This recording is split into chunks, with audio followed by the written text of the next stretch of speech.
आधी रात को वो कुर्सी खसक के हमेशा कमरे के बीच में आ जाती थी, पर क्यों? गर्मियों की छुट्टी में मैं और मेरी बहन हमारे नाना के घर जाते थे, जहाँ एक औरत हम दोनों को नजर आती थी, पर सिर्फ हम दोनों को। घर में किसी और को वो नजर नहीं आती थी, तो हम भी उसे प्यार से मदर कहते थे, क्योंकि वो औरत कभी भी हमें हार्म नहीं पहुंचाती थी। इनफैक्ट जब तक हम खेलते वो औरत हमारे पास ही खड़ी रहती, और जब हम रात को सोने के लिए जाते तो वो औरत हमारे कमरे में खड़ी रहती और बस हमें घूरती रहती। जैसे ही रात के 12 बजता वो कुर्सी को सरकाती थी और कमरे के बीचों बीच रख देती थी।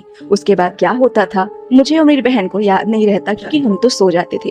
सुबह मम्मी आके हमें काफी डांटती थी कि कुर्सी कमरे के बीचों बीच क्यों रखी है। हम कहते कि मदर ने रखी है, पर वो यकीन नहीं करती, क्योंकि मदर किसी को दिखती ही नहीं थी। खैर हम बड़े हो गए और हमारा नाना के घर जाना छूट गया। बहुत दिन बाद जब मैं इस घर में वापस आई तो फिर से कुर्सी कमरे के बीचों बीच रखी हुई थी।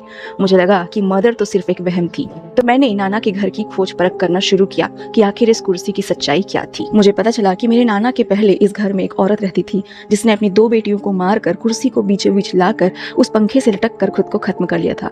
तो क्या हर रात वो उसी सीन को मेरी और मेरी बहन के सामने दोहराती थी?